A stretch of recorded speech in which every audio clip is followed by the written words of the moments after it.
जय श्री राम। अरण्यकांड का 73वां सर्ग।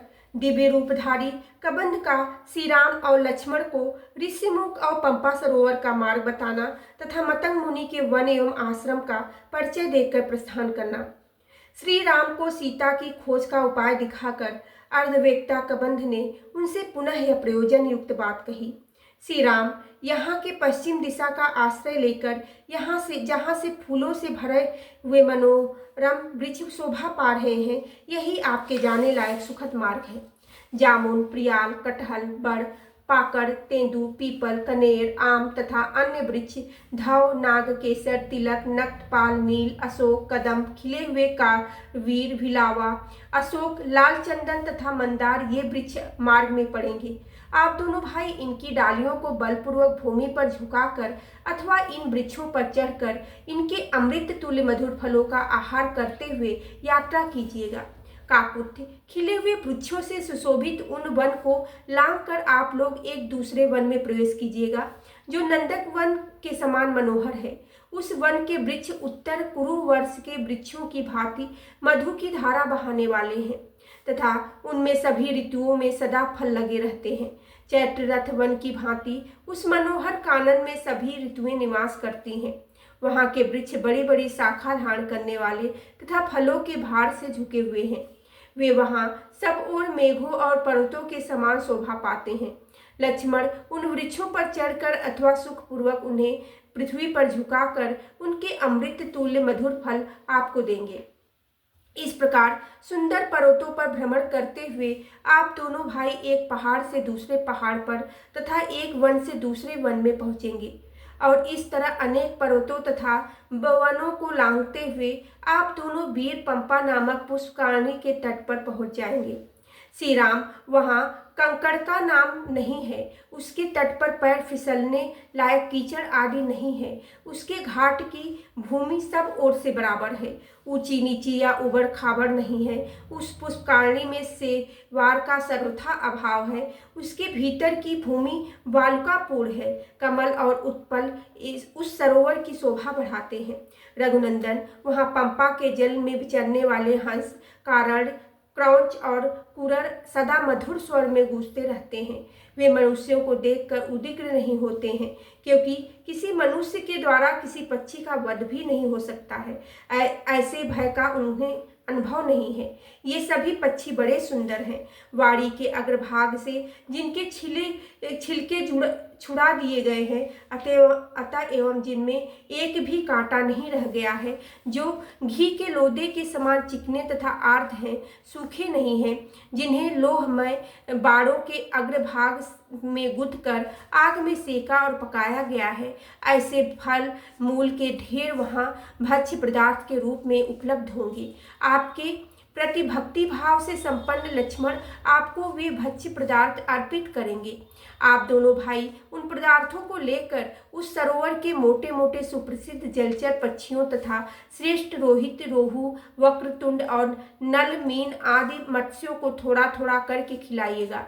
इससे आपका मनोरंजन होगा। जिस समय आप पंपा सरोवर की पुष्प राशि के समीप मछलियों को भोजन कराने की क्रीड़ा में अत्यंत संलग्न होंगे, उस समय लक्ष्मण उस सरोवर का कमल की गंध से सुवासित, कल्याणकारी, सुखद, शीतल, रोगनाशक, क्लेशहारी तथा चांदी और स्फटिक मणि के समान स्वच्छ जल कमल के पत्ते में निकाल कर लाएंगे और आपको पिलाएंगे। श्री राम सायकाल में आपके साथ विचरते हुए लक्ष्मण आपको उन मोटे मोटे वनचारी वानरों का दर्शन कराएंगे, जो पर्वतों की गुफाओं में सोते रहते हैं। नरश्रेष्ठ वे वानर पानी पीने के लोभ से पंपा के तट पर आकर सांडों के समान गरजते हैं। उनके शरीर मोटे और रंग पीले होते हैं। आप उन सबको वहां देखेंगे। श्री राम सायकाल में चलते समय आप बड़ी बड़ी शाखा वाले पुष्पधारी वृक्षों तथा पंपा के शीतल जल का दर्शन करके अपना शोक त्याग देंगे।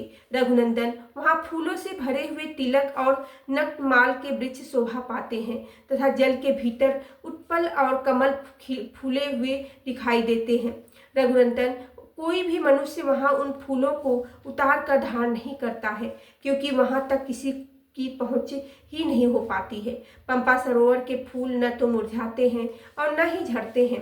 कहते हैं कि वहां पहले मतंग मुनि के शिष्य ऋषिगण निवास करते थे, जिनका चित्त सदा एकाग्र एवं शांत रहता था। वे अपने गुरु मतंग मुनि के लिए सब जंगली फल मूल ले आते और उनके भार से थक जाते।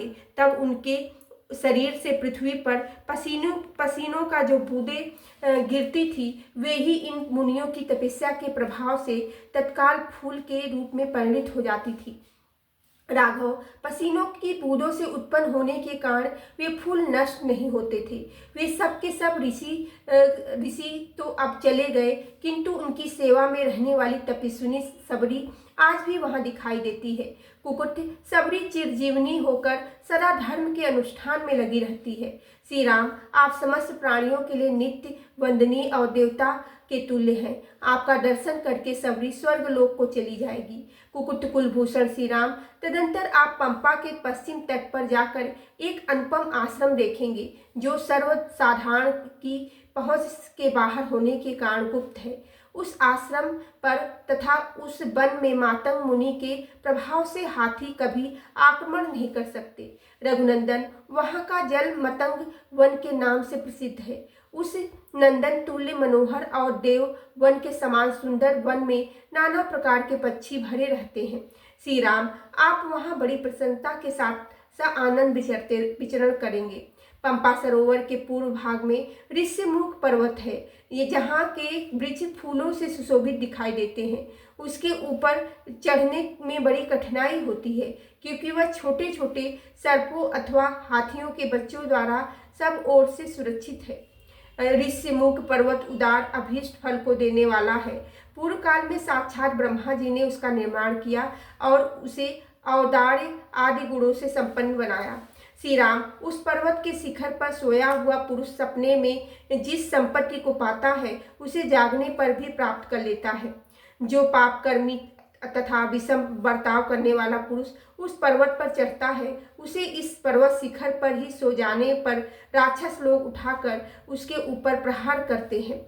श्री राम, मतंग मुनि के आश्रम के आसपास के वन में रहने और पंपा सरोवर में क्रीड़ा करने वाले छोटे छोटे हाथियों के चिघाड़ने का महान शब्द उस पर्वत पर भी सुनाई देता है, जिनके गंठ स्थलों पर कुछ लाल रंग की मद की धाराएं बहती हैं।